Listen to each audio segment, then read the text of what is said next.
4-июнь 2024 жыл замак ачылганына, Айленд ачылганына 1 айдан өттү. 1 ай өттү.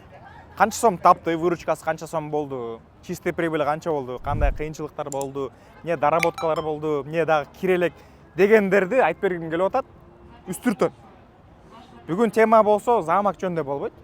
Бүгүн тема замактан да жакшыраак по финансовой части, мына прибыльность жактан жакшыраак бизнес жөнүндө айтып бергим келип атат. И следующий ошол бизнеске 140 000 доллар инвестиция тарттык уже. Ал моменттерди көрсөткөн жокмун. Ошол 140 000 доллар менен Алматыга чыгып атак. Ошол шарттарды жөнүндө айтып бергим келип атат. Бирок ошол полностью бизнести замак менен салыштырып айтып бергим келип атат да. YouTube'га мен көптөн бери келе элек болчумун. Всем салам, короче. Лайф биздики билесиңер да. Кеттик анда. Мында если басып кетип атсак, он жакты дагы примечание кылып айтып кетейин. Тигил жакта кичинекей замок турган, 3 жыл мурун анда эле мен жасагам. Команда мен жасаганбыз. Ал жакка да чоң инвестиция тартып, проект успешный болгон. Бирок партнерлор менен жолдорубуз ажырап кеткен. Азыр ал жакка тиешем жок. Аз жанында чоңураак замок турат. Бул замактын концепциясы, мындай айтканда, ичинде кандай продукттар болуш керек, кандай реклама болуш керек, кандай форма болуш керек, обслуживание кандай болуш керек, система кандай болуш керек, ошонун баардыгын дорабатываем. Кийин Алматыга болобу, Ташкентке болобу, Дубайга болобу дүйнөгө франшиза кылып, Кыргызстандан чыккан чоң компания катары презентовать эткенге. Вот. По цифрам айтып кетейин. По цифрам общий 180 000 доллар кирди бул жакка. 180 000 доллардан дагы көбүрөөк кирип баратат. Азыркы этапта 180 000 доллар кирди. Биринчи ай май 4 миллион сом выручка болду. Анын ичинен 500 000 сомдон ашыгыраак эле чистый прибыль болду. Эмнеге дейсиңер? Анткени аябай көп реинвестиция болду. Ошондой эле көп нерсени биз тест кылдык да, мороженолорду тест кылдык, вафльлерди тест кылдык, продукцияны тест кылган үчүн расходдор көп кетти. Бардарды тест кылганда көп кетти. Вот, 500 000 сомдон бир аз ашыгыраак чистый прибыль болду, 4 миллион сом выручка болду. Анан рекордный кассабыз качан болду? 1 июнь болду. Мерде вообще элдер батпай калды да. Мындай толтур адам кетип калды, мындай бир убакытта аябай көп адам келди да. 271 000 сом болду рекордный касса, точно унутуп калдым. 2 июнь эле тоже точно унутуп калдым, 200дөн ашты да. Анан кийин уже стабильный 150дөн өйдө да касса. Мен минимальный расчет боюнча алганда 120 000 сомдон күнүгө касса жасаса, 2 сезондо акташ керек деп расчет кылганбыз. Азыр расчеттон да өйдө болду. Вот. В целом ичинде подробностьты, кандай проблемалар болгон, азыр эмне решениялар колдонуп атак, подробно түшүндүрүп берем, бирок кийинки роликте түшүндүрүп берем.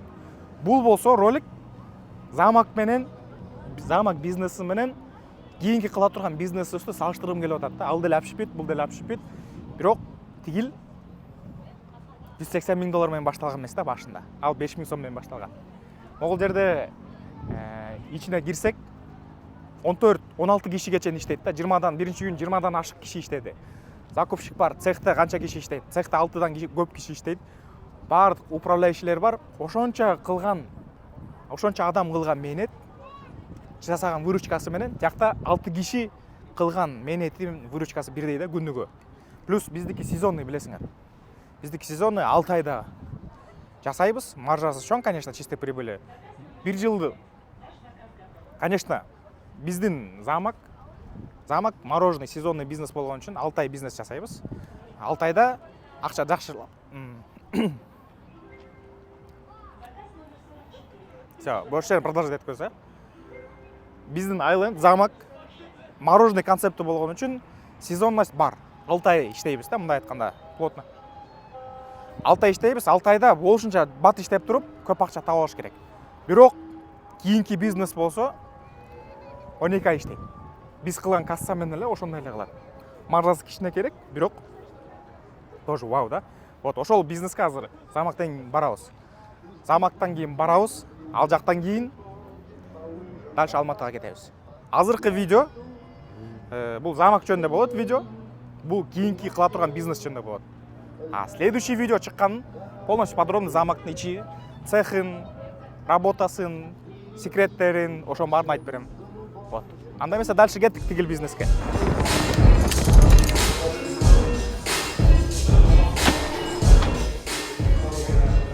анда эмесе жанымда основатель Япошкин Rolls Эмир Рысбеков 34 миллион сом кылган ушул компаниясы 5 миң сом менен баштаган ушул бала.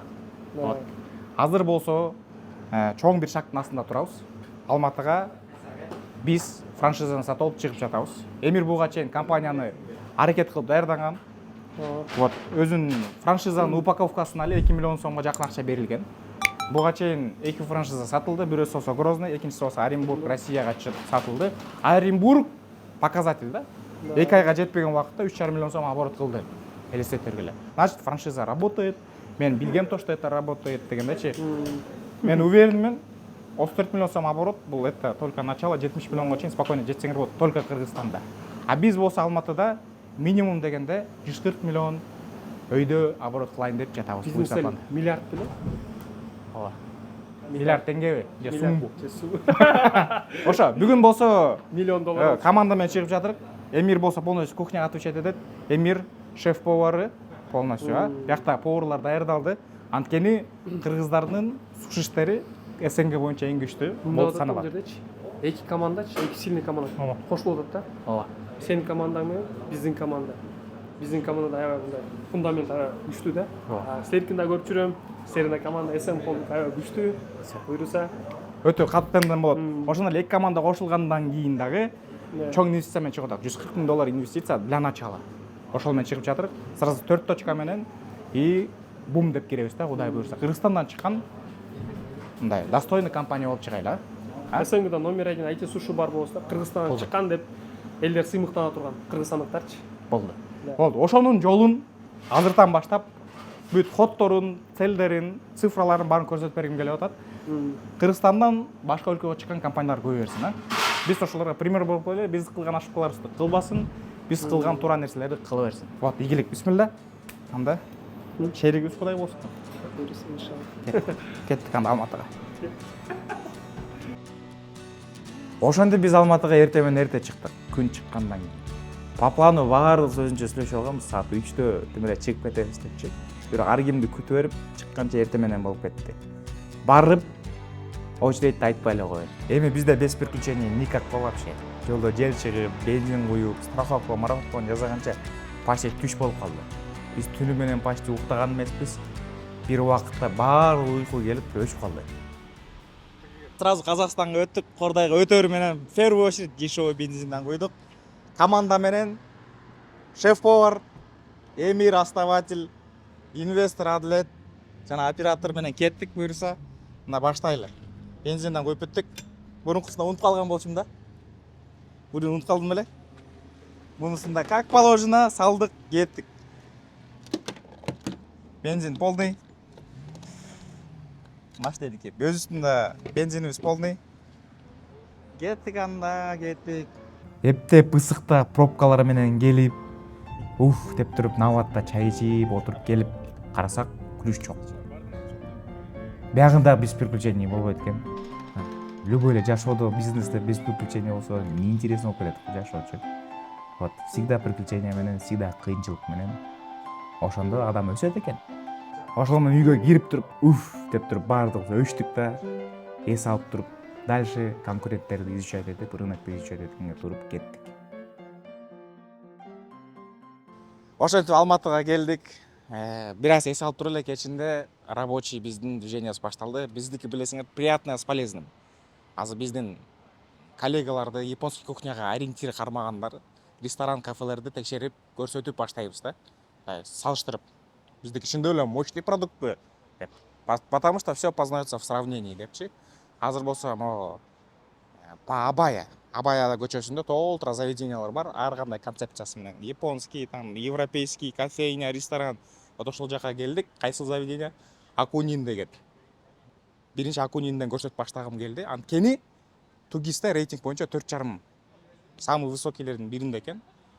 Допустим, СНГ боюнча катуу франшиза бар, Тануки деген. Японский кухня номер 1 считается, мындай премиум роллдар боюнча. Бирок анын отзывдары 3-1 экен да. Поэтому ага деле барабыз, бирок биринчи Акунинден баштайын дедик. Менюда көп нерсени заказ бердик. Азыр полностью команда менен келип отурабыз. Жеп көрүп, приятно с полезным кылып, менюсын заказ бердик. Ошо, дальше келели атмосферный командага. Салам айтып кой. Ассалаумалейкум. YouTube каналыбызга Адлет биздин партнер, инвестор, финансист. Дубайдан келген өзүм досум Нобу деген ресторан жана Оку ресторандарды 5 жыл бою помощник официанттан баштап управляющийге чейин көтөрүлгөн чисто японский кухня боюнча, ресторандар боюнча эксперт десек болот. Атайын Алматынын проектине келди да, чакырып келген. Атайын Япошкин ролл үчүн. Япошкин ролл. Кылчап койсуңар деп эле. Кылчап. Полностью ушу проекттердин баарын эрден алып кетет именно. Япошкин ролл боюнча Алматыда, Астана кайякта болсо. Биякта жаныбызда Мирлан байке, Япошкин роллдун шеф-повары, бренд шеф-повары, кечиресиздер. Эме вот ошо бренд шеф азыр бул жакта поставкалар боюнча, технологический карталар боюнча, конкуренттер боюнча полностью өзү көрөт. Сөздөр айтыңыз. Карап атабыз биздин эмелерибизди, конкуренттерди көрөбүз, оценим, всех поставщиков, узнаем, где, чё, как. Анан сделаем свою оценку. Биз азыр в первую очередь поставка, себестоимость определять этиш керек. Биз кайсы продукциялар менен кылып. Өзүнүн оценкабызды канча сомдон болот, роллорду определять этебиз, Да. Вот. По сути, негизи булар биздин конкурентибиз эмес, по сути. Биздики Dark Kitchen, да? Это другой сегмент, да, это не чисто суши. Здесь и горячее, и супы, и блюда другие. Это получается обычный такой ресторанчик экен, да, а мы же как бы чисто на доставку, да, доставку работаем, и по сути они нам не конкуренты, да, и мы им не конкуренты, да. Бирок интересно посмотреть именно, да? Да, что люди любят, да, в этом, потому что рейтинг 4,5. рейтинг 4,5 кен, мы хотим посмотреть, в чем они такой рейтинг получили, да. Кээде заведениялар за счет обслуживания, за счет интерьера плюс рейтингке болуп кетиши мүмкүн. А биздики чисто продукт эле да, туурабы, упаковка и продукт да. Ошон үчүн да. Биздики мына Япошкин роллдун не уникальный бар. Узкоспециализированный монопродукт десе болобу. Кичинекей помещениеда чоң производство кылсаң болот, Анткени продуктулар өтүп кетпейт деген нерсе, качествону кармасаң болот. И узкоспециализированный, сенки суши, роллы, анан кийин пицца, анан крылышки болсо, это маленький минус, да, чоң минус бар. Чоң эле минус. Если номер один болсоң, бир узкоспециализированный бирдем кармап туруп ошо точкага бере берсең, Япошкадай номер один болосуң деп ишенем. Кечиресиздер, анан жанымда сразу эле интервью алайлы. Основатель, виновник всего, да, туурабы? Ушул 3 жыл баарын 3 жыл, 2 жыл мурун баштадың беле Япошканы? 4 жыл мурун. 4 жыл баштаган канча сом менен баштадың эле? 5000 сом менен. 5000 сом менен баштаган ролу азыр ушинтип келип, чоң бир компанияга, чоң бир шаарга шак кылып атат да, ушунча адамдын башын бириктирип деп. Короче, чоң бир историянын башталышы 5000 сом менен башталган экен, Вот азыр еще бул чоң историянын только началосы, потому что рынокко $140,000 менен кирип атат. Тоже ар бир турган адам, чогулткан командабыз эксперт в своем деле, да. Кстати, бул 1,5 жыл мурун эле сатылган франшизачы. На словах еще, да? Наконец, еще на словах эле биз бабл тичип атып, ошол жерден короче договорились, мен алам, сен аласың, мен сага берем.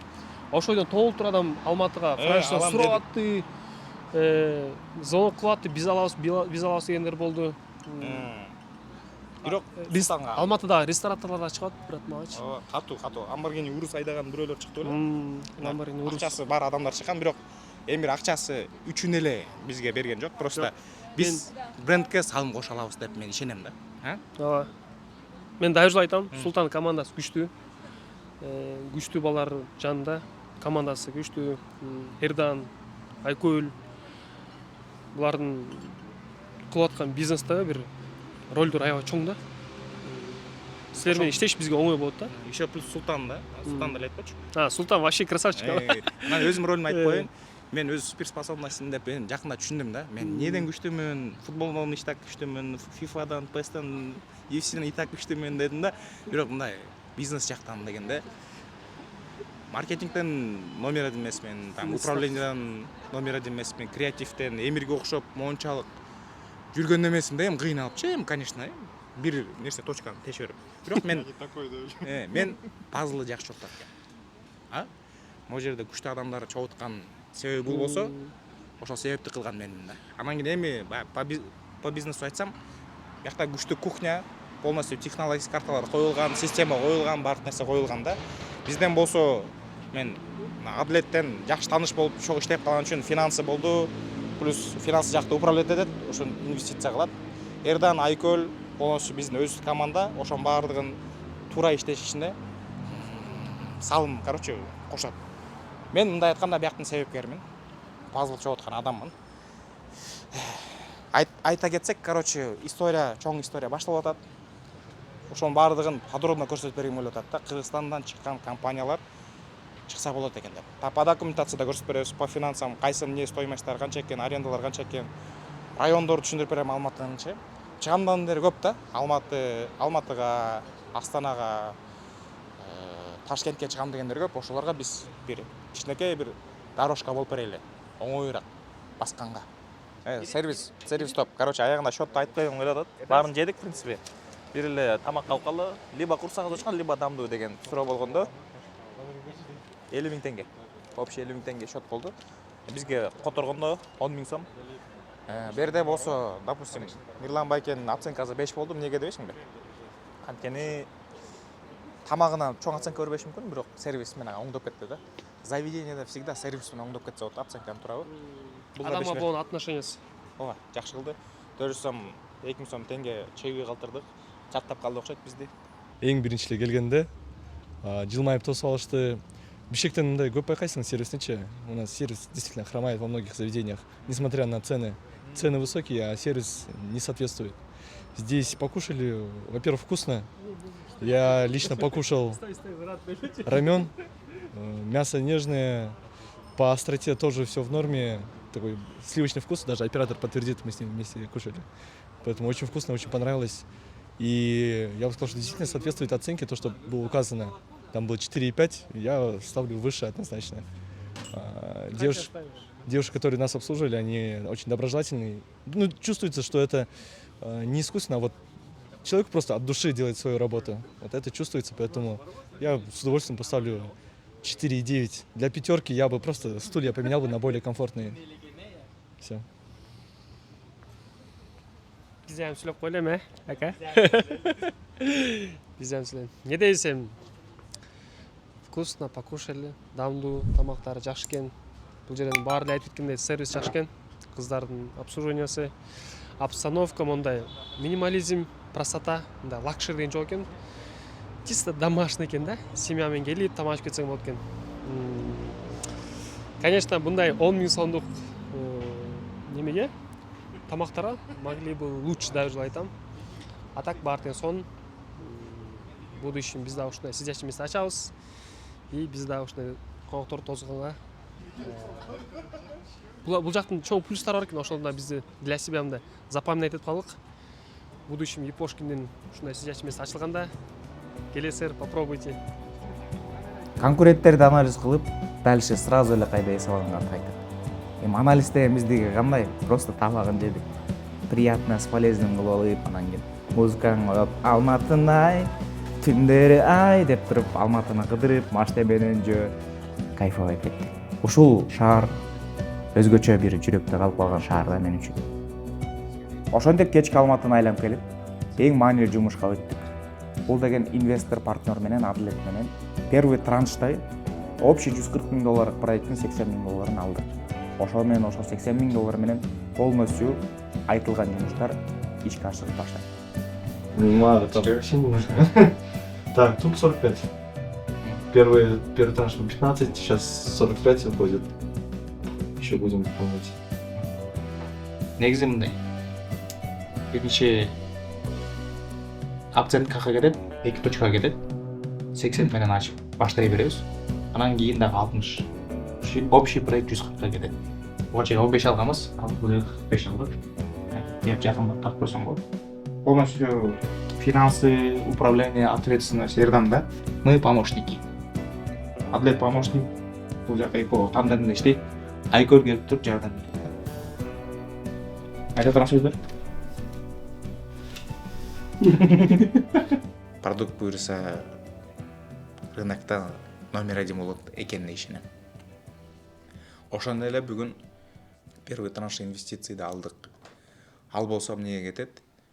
Биринчиден франшизанын акчасын бергенге. Ошондой эле коробкалар заказ бергенде жана биринчи точкалардын задатактарын бергенге.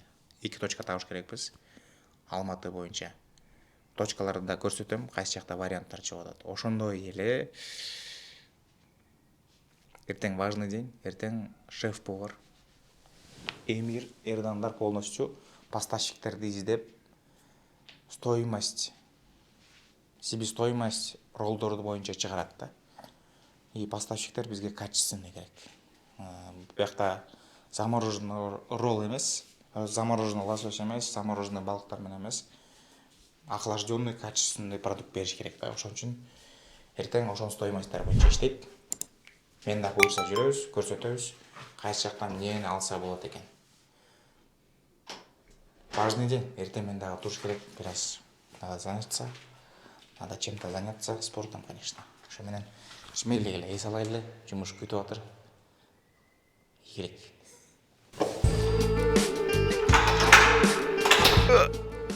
Экинчи күн эртең менен болду, саат болсо 9. Ой, Бишкектин сааты менен 9, бул жакта 8 болду. Көптөн бери 8де туруп эле келем. Так что экинчи күн башталды. Правый, Нью-Йорк, боковой. Деп туруп баштайлы да. Бүгүн болсо поставщиктер боюнча жүрөбүз. Ошондой эле месталарды уже барып көрүп, эси жакса сразу акчаларды берип баштайбыз. Аягында негизи 3-4 күндүн ичинде, триптин аягында документациялар баарын чук-чук кол коюп туруп анан кийин жарым команда кетет, жарым команда кала турган болот да. Вот. Бүгүнкү экинчи күндө полностью поставщиктерди, технологический картаны определять этебиз да, мындай айтканда. Себестоимость продукта канча сом түшөт бул жакта. Кыргызстандан арзанбы же Кыргызстандан кымбатыраак түшөбү? Биякта точно билем, Кыргызстандан да жакшыраак продуктлар тапса болот, качественныйраак.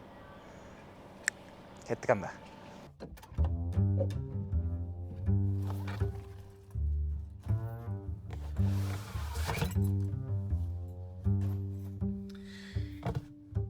Кеттик, бул жактан көчтүк. Тренировка бүттү. По фоткам нормальный үй болчу, но ожидание реальность болуп калдык да. Жакшыраак үйгө көчөлү. В первую очередь комфорт. Анан жумуш кете берет, туурабы? Всё, кеттик, башка жакка көчөбүз, ал жактан анан башка обзорду көрсөтөм. Алматыга команда менен келгенде 4 эң главный задача бар болчу. Биринчиси бул документацияны бүтүш керек. ТО ачып, бүттүгүн официально башташ керек болчу. Экинчиси помещениялар табыш керек. Эң биринчи помещение эң важный болчу, анткени ал старт берет. Үчүнчүсү болсо поставщиктерди, продукцияны полностью табып, себестоимостьти чыгарыш керек болчу. Эң главный болсо туура анализ рынка кылып туруп, өзүңдүн местаңды туура тандаш керек болчу. То есть туура бааларды коюп, ценовой категориясын туура тандаш керек болчу. Бирок мен Бишкекте срочный документация боюнча иштер чыгып калып, полностью ушул задачалар командага калтырып кеттим. Ошонун баардыгын команда көрсөтүп берет. Алматыга мен атайын өзүм жалгыз 3-4 күн эртерээк келгем. Бизде ОСО деп айтылат. Предприятие ачылып атканда бул жакта ТО, товарищество с ограниченными обязанностями. Товарищество с ограниченными обязанностями. Буларда ТО. Вот ошо ТОго заявление чыгып, сонго, чтоб команда келгенде ТО даяр болуп и процесстер батыраак жүрүшүн. Бирок 28 майда законодательство алмаштырды Казакстанда. Ошон үчүн азыр биз жаңы РВП деген ачышыбыз керек экен. Мурун ТО ачылгандан кийин алчу экен, азыр болсо ТОго чейин биз РВП деп коюш керек. Получается, Кыргызстан гражданины болсоңор, бул жакка келесиңер, биринчиден ИИН аласыңар. Это бизде ИИНин, Казакстанда бул ИИН. Идентичный идентификационный номер деп расшифровка болот. Аны сондан аласыңар бир күндүн ичинде. И ошол комбинация цифр аркылуу силер уже как граждане Казахстана болосуңар да. Вот, ошо ИИНди алдым, ТОго тапшырдым. Эми ТОдон бүгүн отказ келди. ТО боюнча сондон отказ келди. И теперь эми РВПны даярдайбыз. Аны дагы шашпай беребиз.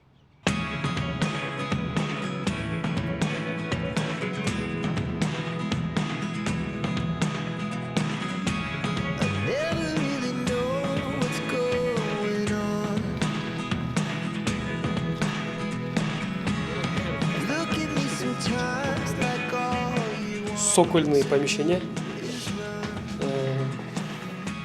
Негизи сокольный помещение доставкаларга боло берет. Разрешен только ошол стандартка туура келсе да. Стеналары неме кафель болсо, канализационный жана трубалар бар го, ошо общепитке расчет болуш керек да. Мынакей кирип карасаңыздар болот. Бир аз кичине 51 квадратный метр. Бул жакта основной зал бул жак. Мен айтып кеткендей вытяжкалар даяр. Бүт бар системаласы уже даяр. Некотор нерсени алмаштырып, могу потолокторду алмаштырып, бир аз демонтаж кылыш керек. Да, Мирлан аке. А бул жакта запасной да немеси бар экен. Доставкага биринчи доставкага боло берет да. Бизде бир эле роллу бар да. Бизде пицца жок, крылышки жок дегендейчи. Узконаправленный продукт бизде. Ошон үчүн бул жакта роллдорго можно доставка. Уже подключать этип иштете болот, косметический ремонт кылып элечи. Бул жактан даже уборный да бар экен. Көбүнчө кухняда негизи уборный жок болот. Бул жерде уже уборный да экен. Dark kitchen обязательно уборный жок болсо кыйналып калат поварлар. Бул жакта дагы бир помещение бар. Светин кактан күзөт. Бул жак операторский кылса болот. Кичинекей офис кылса болот. Касса, операторлар туруп заказ принимать эткен. Некоторые продукттарды, коробкалар ушул жерде сактасак болот да. Бул жакта эмне экенин көрөлү, склад экен. Бул жакта бир неме окшойт. Инструменттер коюп кое турган бир склад окшойт. Вот, в общем, ушундай экен. Биринчи бул вариант. Пока что биринчи вариант. Мындан да 5-6 варианттар карайбыз. Помещение табыш негизи эле кыйын да бизнестечи. Сенин помещениең жакшы локацияда турса, бизнесиң көбүнчө ошондон зависит этет да. Надо купить все оборудование и поставить. И некоторые лишние инвентарьлар чыгарабыз. Надо некоторые умывальник нужно поменять, некоторые столы нужно поменять, холодильники нужно поменять. Минимализм болуп, Да, лишнее убираем. Но эта точка, да, чоң объемго она не рассчитана, бияқта болбойт да чоң объем. Если на первый раз можно, но если пойдет большой оборот, то эта точка он не будет справляться, потому что слишком маленький для большого оборота. А так очень уютно, можно сделать. Да. Ну, 4-5 максимум. Биздин өзүбүздүн кухнябыз негизи эле чоң помещение да. Биздики деле бишкекте 51 квадратный метр. Бул жерде эле 51 квадратный метр. Бирок расположение мондай помещенияларды кичинекей болгондуктан бул жерге чоң объем бере албай калабыз да.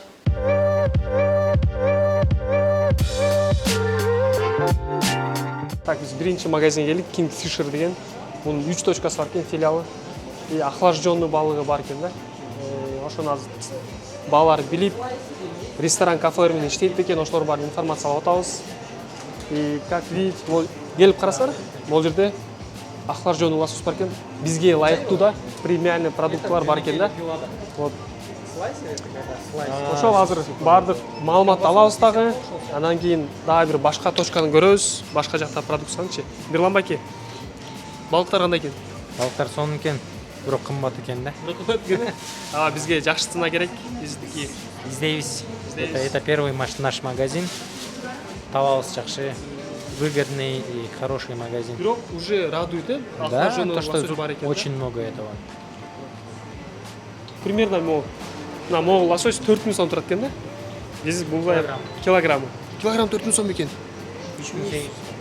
Килограммы? Это теңге же сомбу? Сом. Килограмм 4000 сом экен.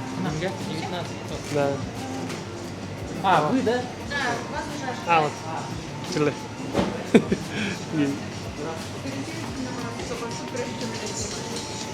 У нас этот Пока не смотрю. Вы знакомы с ассортиментом нашим? пока нет. Пока нет? В Инстаграме и в Кингис посмотрели, отзыв прочитали, и у вас три магазина есть, да, в городе? Да, у нас 3 магазина, плюс у нас гастрономика, это где можно приготовить любую еду из нашего ассортимента. Гости приходят, там есть наше меню с готовой едой, плюс можно попросить: ой, сварите мне креветок, я хочу прямо сейчас с вареных креветок. Кафе, рестораны с вами работают, да? Кто? Кафе, рестораны. Да, работают очень активно, вот как раз там со мной и с другими менеджерами. В принципе, весь ассортимент представлен в магазине, вы можете посмотреть все, что есть, и цены, соответственно, это розничные, оптовые, они будут чуть. Это я пришлю вам уже прайс, то есть на эти цены можете не ориентироваться. Круто, круто. Там уже будет прайс, надо посмотреть. А насчет Пари- охлажденной Охлажденной рыбы. лососи, она у вас постоянная или у вас бывает такое? Бул жак менеджер экен, именно договор ресторандар менен клиент таба турган менеджер окшойт. Ошол бизге келди, азыр баары тең түшүндүрүп берип атат. Бул жакта ценаларын карап ала деди, баалар. Бул жакта баа башкалар үчүн, биз үчүн бааны башкача өзгөртүп беришет экен. Жакшы. Өтө кубанычтабыз. Приветливый экен. Отзывдарын тугистен карадык. 3 точкасы бар экен. Вот. Азыр презентация болуп атат. Немесин көрсөтүп атат, продуктларынчы. Көрөлү.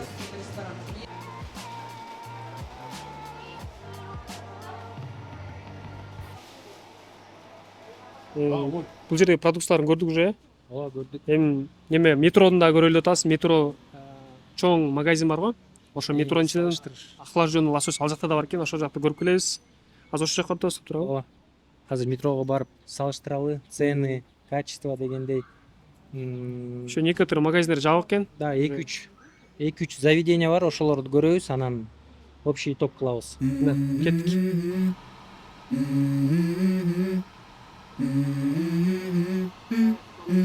Let's go. Шиша. Так, Алматынын эң бир сонун японский ресторанына келдик. Прям Япониянын культурасы десек болот да.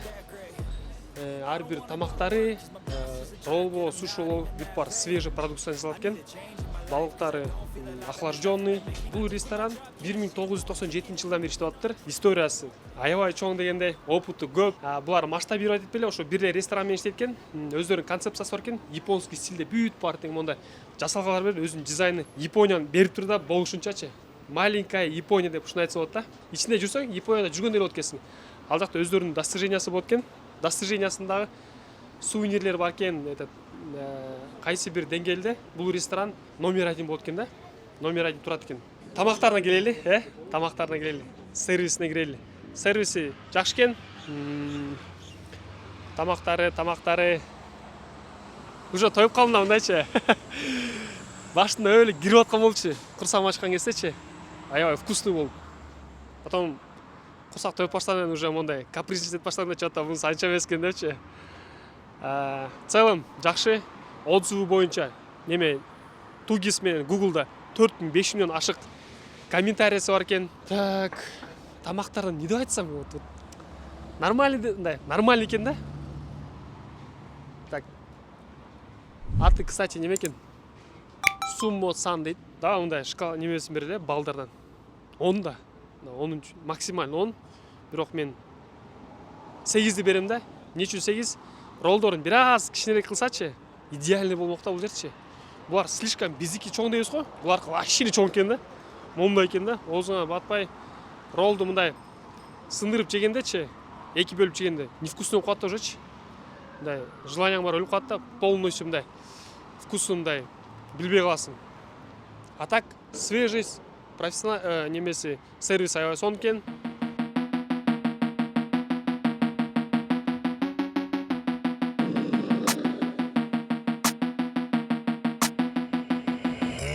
Бүгүн уже экинчи күн көрүнгөн да дерзкий пейзажда локацияны өзгөрттүк. Уже более-менее өзгө ылайыктуу, удобный помещение алдык.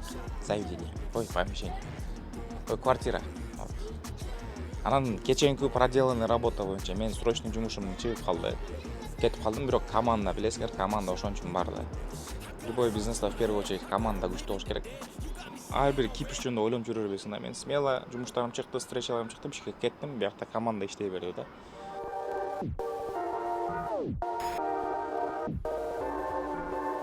Аптектер боюнча биринчи аркылуу 3 чоң аптекте тандаганбыз Алматы боюнча. Кечен биринчисин көрдүк, бүгүн экинчисин издеп жүрүп, домдордун арасында задний двордон задний двордон кирип табып барсак, ал жак жөн офис экен. Офиске дагы заранее зона аркылуу бронировать этип барыш керек экен. Так что на сегодня отпадает. И бул магазиндин аптектердин дагы бир минусу 5-ке чейин иштешет экен да. Биринчи менен сүйлөшөт да ушул тема көтөрүлдү эле. Любой эле шаарда өзүнүн лидерлери болот. монополисттер уже рынокты басып алгандар, чоң объеммен иштешкендер. И алар уже өзүнүн условияларын диктовать этип баштайт да. И нам приходится под них подгинаться. На первое время азыр болгон эле лидерлер менен иштешебиз, алардын условиялары менен, но со временем ошондой эле жакшы качествода бир аз азыраак оборот менен иштегендерди тапканга аракет кылабыз. Аны дагы устан айткандай көрсөтүп беребиз. Пока ушундай. Айта кетчү нерсе еще эч кандай вывеска жок да, задний двордан кирип атканда дагычы. Боже, Dark Kitchen деп койсуң. Оптовикке морепродуктами Dark Kitchen экен да, чисточи. Бизге окшойт. Өзүң тауып барып эшигин Шеф уже нервный уже.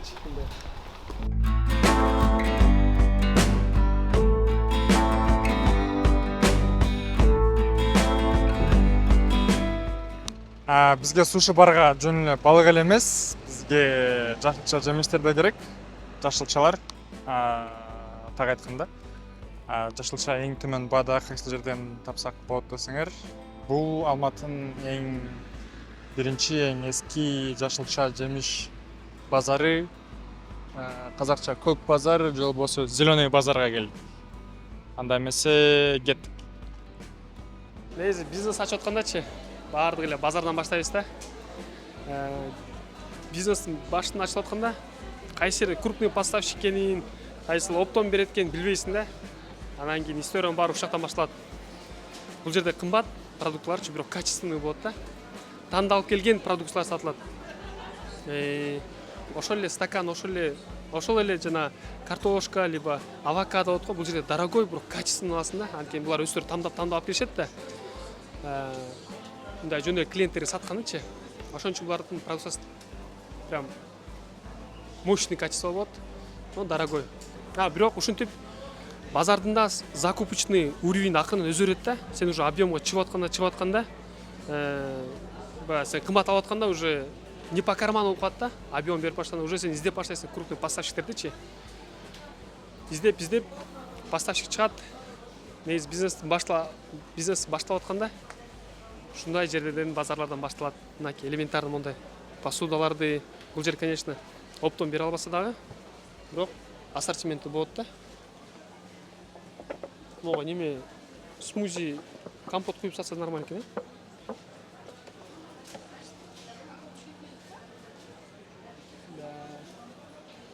Вот, бирок булар немесин бербейт да, контакттын данныйларын бербейт, телефон номерлеринчи. Ким крупно алып келип беретчи. Анткени булар контакт номерин берсе, биз ал жакка кетип калабыз да. Всегда эле ушундай болот. Бизде деле ошондой болгон. Азыр ошо именно чоң крупный поставщиктер менен иштейбиз. Ошол бул жакта келсек, айтты, биз алтын ордо деген базарга баргыла дейт. Ошол жакта крупный поставщиктер бар экен дейт. Биз келип туруп айттык сразу эле 50 коробка авокадо бере аласыңарбы деп, жок деди. Андан кийин хотел ошол жерден неме таап бере, продуктун таап бере алгысы келди. Бирок 50 штук коробка бизге срочно керек десек, наличие жок болгон үчүн айтты да, бар алтын ордо басар. Ошол жакта бүт баары бар деди.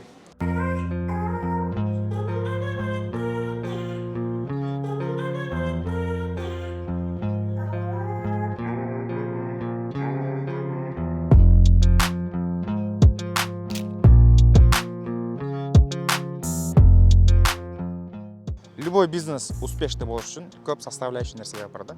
Финансы, да, знания, там акча, локация. Ушундай детальдарга келсек, көп нерсе детальдар бар. Бирок любой бизнесте эң важный нерсе деген эмне билесиңер да? Это вот команда да. Буга чейин жанымда жүргөн, интервью алып, мненияларын сурап аткан адамдар ким дегенде тааныштырбай кетип турум. Это наша команда, которая пришла открываться. Ошо четинен тааныштырып коеюн, презентация кылып туруп, каяктан баштайын, сразу бияктан оңдон баштайын. Сразу бияка интервью келебиз. Бизде Адлет инвестор плюс финансист болду. Вот, бизге доверились. До этого работали Айлекс боюнча, ал жакта да долясы бар. Бирок ал жакта инвестиция кылган эмес, иштеп көрдүк, сонун болду и дальше кеттик, Вот. Чогуу ушунча отуруп, краткий бул эмелер, презентациялар кийин шашпай да айтып берем. Жанында болсо анан кийин Айкөл болсо Айлендти нолдон баштап, көлдө жареный мороженодан баштап азыркы уровеньге жеткизип аткан. Жана дальше чоң мировой стандартка чейин жеткизе турган адамына полностью замака биздин отвечать этет. Жаныбызда эле Мирлан байке. Мирлан байке болсо шеф-повар, бренд шеф-повар кечирсиң. Бренд шеф-повар Япоша болсун полностью. Канча точка болбосун, эң главный шеф-повар ушул болот. С самого основания сенмеш дейт, эбир менен, Всё. Ошо коебуз. Дальше болсо биз бул жакка тартып атат. Алар уялып атат. Биз көңүп калабыз, баштап тартып жүрөбүз.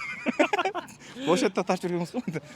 Вот жанында Эмир, основатель Япоша Роллс. Ошо азыркы оборот болсо Бишкекте 34 миллион сом акыркы жыл болгон. Вот азыр дальше 70 миллионго чейин спокойно жеткиземет Бишкекте эле. Только на доставку иштейт. Пока. Франшизасын алдык Эмирдикин. Вот анан жанында. Алсаңар жакшы болот. Жок, алам десеңер башка городдор боюнча сүйлөшөбүз, конечно. Аны подробно көрсөтүп беребиз, Мен посредникмин. Бизге прямой алсаңар, без посредник беребиз. Ала десе. Мен экранный время мало болду го. Кесип коебуз ал жерин. Кезебиз. Саксейн. Тамаша калып турөр. Эми жанында Эрдан болсо отдельный токтолуп кетели. Дубайга 5 жыл мурууна ушинтип баштагым келет всегда. Помощник официантадан баштап Нобу жана Окку деген ресторандарды менеджер болгон, управляющий по персоналу ошондой эле. Короче, чисто японский кухня боюнча дүйнөдө номер 1 заведенияларда помощник официантадан башталып управляющийге чейин көтөрүлгөн да. Полностью. Вот. Адам өтө так жүргөн, мындай чотко жумушун кылган жана разбираться деген продукт. Мен кээде жерде урдуруп кетерем го, бул андай эмес да, жакшылап билет, изучать этет, анан айтат да. Вот полностью проекттерди Япошадан баштап, Алматыдан баштап, биз башка Астананы алабызбы, нени кайсы городду албасак, баардыгын Эрдан под его управлением. Эрдан менен дойлядабыз. Вот. Ошо полностью өзүн управлять этет. Айта турган сөз. Биз жөн эле помощникпиз, мындай айтканда. Могу команданын баардыгы Эрданга жардамчы болобуз да. Анан акчаны бөлүшкөндө да мен жардамчы болом да. Блогер досум болгондо ушундай экен. Султан жалаң миллиондор жөнүндө сүйлөйт. Биз болсо эми миллиондорду аткарганга аракет кылабыз. Аткарганга пландар түзүп, четкий стадия боюнча кантип жетүү болот. Рынокто көрүп атабыз. Өтө реальный нерсе. Буюрса Цель цель эме өзүң айтып койсоң 450 000 сом күнүгө оборот жасаш керек, на первую очередь. Ушул цельге жетебиз, до конца этого года. күнүнө 450 000 сомбу? Это Япоштан 3 эсе көп да, азыркысынан. Күнүнө 450 000 бер жагы эле болуп калат го. Бер жагы эле, мына сага. Если профи айтып атса, значит спокойно буйрса жетебиз, Вот Эрданга бардыгыбыз помощникпиз, ийгилик, жардамчы болобуз. Проект полностью ответственный. Атайын Дубайдан келди да, $5000 айлыкты тыштап туруп келген адам, ушундай да. Значит, береке буйрса болот деп ишенем, Иншалла. Бисмилла. Анан эң жанында дагы отура, эң десертке калды, Марлис, биздин тоже досубуз, классташыбыз. Айлендтин цифровизациясына, цифровизация эмес, систематизацияга прямой колун кошуп аткан. Биздин өзүбүздүн SM деген компания бар, компанияларды управлять эткен. Вот ошол жакта систематизация боюнча полностью, Айкөлдүн замы десек болобу? Зам. Негизи по должности ошондой. По должности, бирок жумуш боюнча баарын эле ушул болот. Жай Алматыга келген себеби тоже берден. Биякта и так бизнес жакшы, построенный, систематизированный. Бирок Марлис ошону дагы да жакшыраак кылганга взглядын алып келдик да. Ошо. Бирок замакты баягы KFC системасындай ушул курду да. Ошондой эле с уклоном на франшизу, на будущее. Вот. Марлис темный лошадкалардын бирөөсү да. Бул адамдарды көрүп жүрсөңөр, Марлис көрбөй ошон жумуштун баарын кылат да. Всё, ошо менен ийгилик, Марлис красавчик. Вот ушул турган команда бул основной команда да. Бул основной команда Бишкектен Алматыга келип старт берген. Аркасынан сушефтер келет, HR-дар келет, адамдарды набирать эткен, строительствону управлять эткен адамдар келет. Короче, ушинтип келет, бухгалтер, юристтер, бирок основной состав үстүнөн караган ушулар. Вот.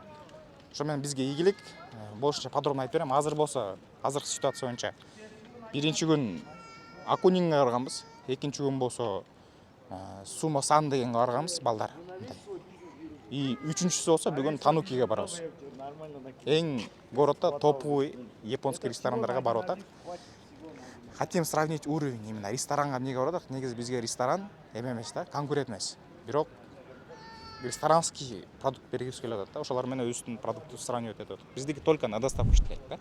Вот доставкасын тема боюнча эмнеге бул өтө прибыльный тема боюнча ошонун баарын шашпай түшүндүрүп берем. Бул эле выпуска. А так идем дальше.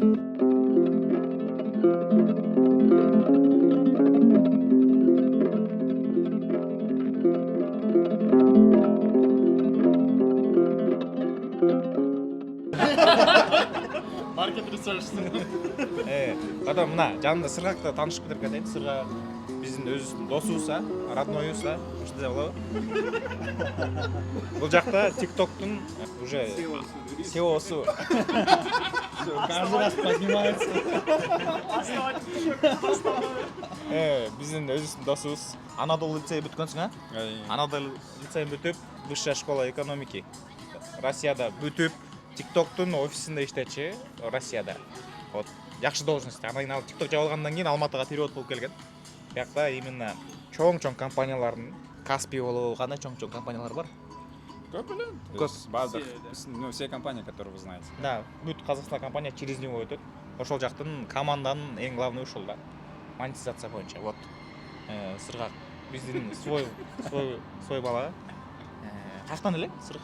Нарын. Нарындан. Нарындан программисттер ушундай чыкканда таң каласың, а? Жөн нарындар.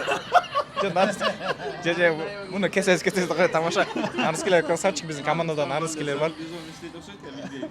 Ошо билебиз. Жок, нарындан дагы кимдер бар эле? Күчтүлөр. Салымбеков, а? Все, кечиресиздер. Талас нарын. Талас нарын сила. Эми анткени талас менен нарын аз эле билесиңер, а? Бирок аракеттенип жүрөбүз. Вот, в целом ошо маркетинг жактан чоң блогерлерге болобу, компанияларга болобу, именно продвижениялар боюнча неге болсо да через Сыргакка чыкса болот, потому что баарын тааныйт. Компанияларды, адамдарды, блогерлерди. Вот буюрса, Япошаны через него будем выходить. Анан кийин любой компания Казакстан рыногуна кирем десең, Сыргакка урулуп кирсеңер болот. Вот биздин бир эле Япоша эмес, башкалар менен киребиз. Сыргакка рахмат. Өзү көп жылдан бери киребиз деп жүргөнбүз, 1 жылдан бери. Анан ана киребиз, мына киребиз деп убакыт келди. Сыргак өзүң айта турган нерселер бул YouTube'да да. Да, балдар ийгилик. Буюрса жакшы иштерди пландап жатасыңар. Кудай колдоп, ишиңер ийгиликтүү болсун. Дуа берип жатам.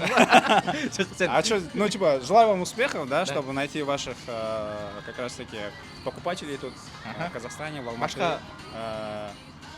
Добиться лучших результатов, показать, на что способны кыргызские ребята, которые умеют делать хороший продукт. Бизнес, да? Сен өзү плюс бизде в основном бизнесмендер көрөт, либо бизнеске кызыккандар. Ошолорго эмне деп айтасың? Өзүңдүн экспертный мнениең боюнча Казакстан жөнүндө, рынок жөнүндө бизнес. Мен айтарым, маркетингде иштеп жүрүп көргөнүм, это дүйнө бул аябай чоң, да, то есть биз жашап жаткан нерсе. Сер Айыл болобу, Бишкек болобу, же болбосо дагы бир башка шаарлар болобу. Вы не должны ограничиваться, да, то есть только этим, то, что вы сегодня делаете, да. Надо выходить за рамки ваших возможностей, за рамки этих границ, да. Будет страшно. Будет страшно, но там да, и рост. Конечно. Потому что айтып атпаймынбы, дүйнө чоң болгону менен баарыбыз бирдейбиз. Баардыгыбыздын возможности бирдей. Силер, например, Бишкекте кылып жаткан ишиңерди башка жакта да кылсаңар болот. Да, то есть потому что ал жакта дагы силердин продуктуңарды колдонуучу покупательдер көп. Аларды таба аласыңар. Эгер таба албасаңар, мага келгиле, жардам берем. Мен как раз ушул жакшы нерсени айттым, ошол нерсеге вывод чыгарып аягында обобщать этип коеюн. Бирөө бар, өзү үчүн жашап эле өтүп кетет да. Вот. Өзүңөр выборыңар да. Бирөө бар, семьясы үчүн жашап өтүп кетет. Эми ошол уровеньде кыймылдайт да. Бирөө бар, там туугандары, айылы үчүн жашап өтүп кетет. Ошондой уровеньде да мындай. Бирөө бар, бир шаар, өлкөнүн уровеньинде иштерди кылат да. Бирөө бар, дүйнөлүк нерсе өзгөртө турган нерселерди кылат да. Вот. бул бирөө бар дегени мындай да, ар ким өзүнүн колунда ошол нерсени тандаган, туурабы? Ким кайсыл уровень болот. Өзүң үчүн деле жашап көтөрсөң болот, бирок я бы не хотел так прожить. Биз кылып аткан нерсе. Масштаб человека определяется масштабом вопросов, которые он решает. Лачат. Поэтому. Ну, тура. Вот. Ошо, короче, өзүңөрдүн выборуңар. Кыйынчылыктан коркпогула. Жана айтып отур, Кудай жардам берип калуу. Тобокел кыл, өзүң колуңан келген нерсе максимум кыла бер. Тура команда керек, инструменттер керек, акча керек, баардык нерсе бирок по пути боло турган нерселер да. Ошо баарыбызга ийгилик команда. Охлаждённый лосось беле? Охлаждённый лосось Свежий. Да, биринчи жолу көрдүм ошо биздин Мирлан байкеге бренд шефка жаккан. Вот. Чын деле вау экен, анан кийин упаковкалар боюнча отдельно көрсөтөбүз. Доставкага аяк акцент койгондо, упаковкасы, сыртына пакети, комплектующий палочкалары вообще тоже тема да. Анан өзүм вот тануки уровень, бирок оценкалары тугиста 3.9, 3 бирдемке экен да. Эмнеге экен билбейм, бирок интересно, карап көрүш керек экен да. Баасы үчүн окшойт, анткени мындай баага чоң нерсени күтөт да адамдарчы. Средничек 3,5 миң сом болду, биз 9 кишиге 32 миң сом болду. Это бирок суши өзү ошондой тамак да. Кымбат тамак. Эмир эмес, Мирлан байкени сурагым келип атат, Мирлан байке. Мына шеф биринчи жолу жакты, 3 жолу бардык, Ооба. Эми тануки, эми баарына эле белгилүүдөй, это же уровень, это ресторан, это всемирный ресторан дегенде. Бияқта жаман все.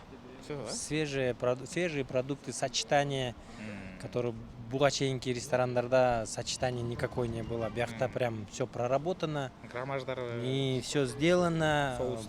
Соустар, продукция вся прям свежая, сразу ощущается. И подача как И обслуживание. обслуживание обязательно. Хорошо. Эми бирок баягы заведение ачам десең, көп нерселерди караш керек болот. Обслуживание, локация, чистота, көп нерсе. Бүт баары играет роль. Булар ошондой жерден уже өткөн да, бул сколько лет уже они. Ошон бияқта жаман болсо, анда я не знаю, тогда бул жарашпай калмак да буларгачы. Биздики оңоюраак деп ойлош мүмкүн, биздики доставка эле, помещение жок, толтура персонал жок, бирок бунда сложностьтары бар да. Доставка, только доставка иштеген өзү процесстер налаживать турган да. Реклама коесуң. Мы сделаем такой же уровень, буюрса. Такие же у нас продукции будут, как и у них, только у нас будет доставка. И все, различие только в этом будет. Өзүбүздүн лучшылармен теңеле. Да. Мы станем лучше. И так Кыргызстандан лучше болсо, бул жактан лучшыларын теңелсек. В данный момент мы считаем именно Танукина здесь нашим конкурентом, да? Да, теперь считаем конкурент. Упаковкасында отдельный заказ берип видео тартып беребиз, да? Жакшы упаковкасы. Биз дагы Кытайдан заказ беребиз. 20 миң долларга заказ беребиз. Ошо чисто Алматы үчүн брендированный полностью, коробка, палочки, соуснички, ошон баардыгын брендированный болот. То есть Алматыда мындай болелик да, пока что. Биз биринчи кылабыз. Болду. Етет мындай популистический сөздөр көп экен.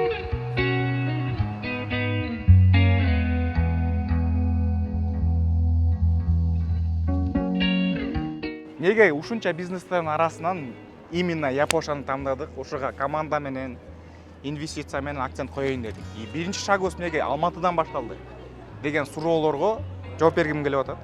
Мындай, как она есть, баарын ачык эле, мен ойлорум кантип жүгүрткөнбүз, команда менен кантип сүйлөшкөнбүз, шарттарыбыз кандай, и вообще бизнестин трендтери кандай, сколько можно заработать в Алмате, в Бишкеке деген суроолорго жооп бергим келип атат. Шашпай, как она есть, подробно. Бирок анын астында мына чай ичип Көктөбөгө келдик. Алматынын үстүнөн карап, шашпай, чай үстүндө айтып берейин деп отурмун да ошонун баардыгына. Кеттикпи? Бияктан жегенбиз. Акыркы жолу эсимде бар, Жамгырда жегенбиз.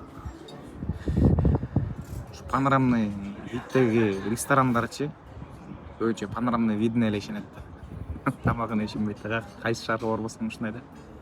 Баалары ресторанский, вау, бирок в основном вид да, ушунуңар да, айтып эле коюңуз. Япоша менен Алматыга киргенибиздин себеби негизи көп да. Ушуну айтып бере кетейин. Биринчиден болсо, Алматынын Бишкек менен негизи салыштырсак, населениясы көбүрөөк. Ошондой эле платежеспособныйраак. А биздики Япоша среднийден и выше премиум класста болгон үчүн платежеспособный население керек да. Ошол барбы? Ошондой эле биякта биринчи линияны алыш кыйыныраак да. Бирок бизге биринчи линияда эле кереги жок да. Вот ошон үчүн райондор менен бат кирип кетсек болот да. Райондордон местаны алып. Дагы бир следующий себеп болсо, биякта идеальный бир продукт жок экен да. Мындай айтканда, вкусу дагы, упаковкасы дагы, рекламасы дагы, доставкасы баардык нерсеси идеал болгон.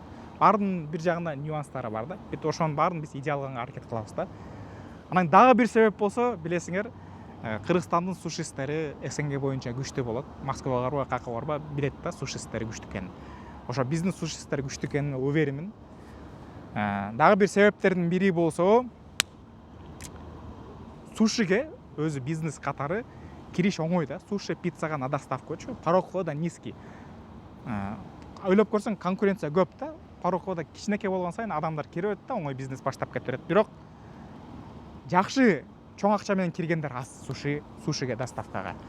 А биз акцентти только сушиге койгон үчүн, пицца кошпогон үчүн, продуктка акцент койгон үчүн бул жерден нормальный конкурентный преимущество бар. И плюс сразу көп точкаларды ача алабыз. Вот ошол да конкурентный преимущество. Чоң акча менен кирип аткан устунда конкурентное преимущество. Эми айтып кетерсек көп, калганы болсо постепенно көрсөтөм. Ийгилик бизге. Кудай менен с Богом. Ошентип Алматыга 1,5 жылдан бери даярданган поездкабыз аягына келип жетти. Чоң задачалар бүттү. Бул деген анализ конкурентов көрдүк. Биздин продуктубуз уверенно рынокко кире алат экенин уверен болдук. Экинчиден болсо, жакшы поставщиктерди таптык. Цена боюнча, качество боюнча охлажденный лососьту таптык. Ошол менен бул жакшы бир задача чечилди. Бирок эң главный задача чечилбей калды. Анын аркасынан көптөгөн нюанстар чыгып кетти да. Цепочка событий болуп кетти, мындай айтканда. Бул деген биз ТОны ача албай койдук, официальный документацияны ача албай койдук. Эмнеге ача албай койдук? Анткени биз келердин астында 2 жума мурун порядок открытия ТО для нерезидентов дегенди өзгөртүп салыптыр. Закон өзгөрүлүп кетти.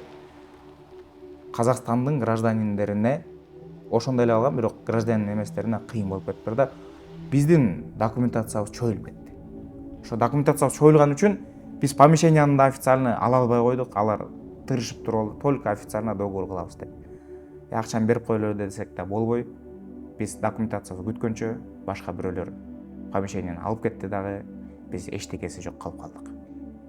Жана ошол задачаларды кантип чечтик, бул ситуациядан кантип чыктык, ошону экинчи серияда көрсөңөр болот.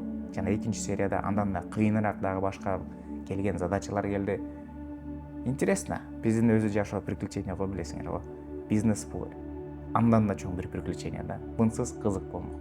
Бир жолу бизнестин азартын көрүп алсаң, обычный жашоо жашагың келбей калат. Ошонусу менен кызык да булчу.